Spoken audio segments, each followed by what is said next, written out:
Hey guys, it's Eric here at Farpoint Restorations and Repairs. Check it out. The Volvo back in for more work. Fog lights. They're not that hard to break and they're not that cheap to fix. I was able to find a used one that was in decent shape. If you look right here, this is where they usually fail. It's a very poor design. It's plastic and it holds into these little tabs around the side here. And if they're broken, well, it just won't hold. It'll pop out, it'll melt the casing, and then you don't have any use. I was wondering why I couldn't see very well, and I went to replace the H1 bulb here. That's what that is. That's what lives inside of these.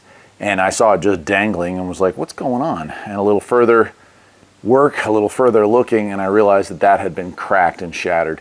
So I'm going to show you how to fix that today. It's not a terribly complex job, just a couple of T20s or T25 Torx bits. I think it's just 3 of them. We'll slide that out. But you do have to remove a panel on the bottom, so on a scale of 1 to 10, I'm still saying it's a 1. I'm going to lift this thing up just for easier filming, but you certainly can do this laying on the ground in the garage. So let's do it.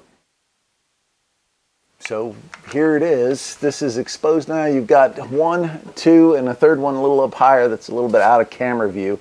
That is what you're going to have to take off in order to remove the actual unit. There's not a ton to this. It's a pretty easy job.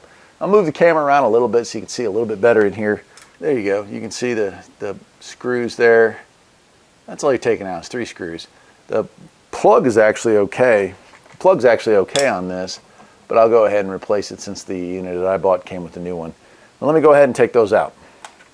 So now that it's out, you can see broken, and broken. Every one of those tabs is broken. So even though the glass is okay and the unit doesn't look too terribly mangled, absolutely not usable ever again for what, 1/10 of a cent worth of plastic. A really poor design on their part, but nothing you can do about that, especially 20 plus years later, whatever it's been here.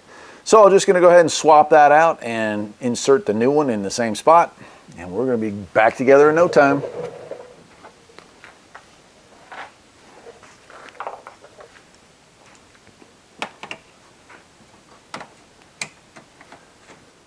Three screws back in, and it's time to put our bulb in. When you're putting a bulb, and I got these new ones here, let me show you those. They're a little extra bright, not LEDs, just a little better than stock, let's say.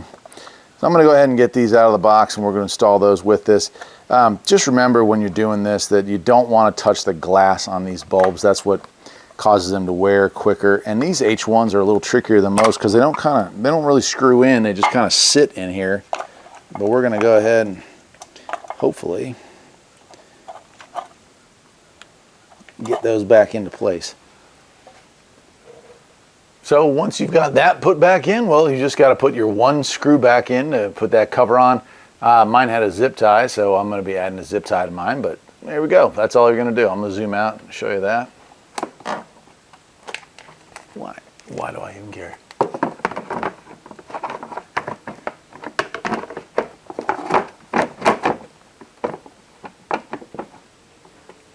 And if mine wasn't broken, that would be the end of it, but I'll gotta feed this in here. That's it, my friends.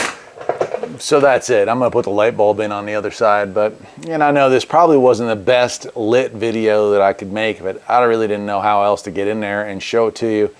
It's not a difficult job, I guess, is the point I'm trying to make here. 3 screws, 1 screw to take off the cover, 3 screws to take out the assembly, unplug 1 plug, in reverse. It's not the end of the world by any means. I think you all can do it, and I hope you'll try. Till next time, my friends, take care.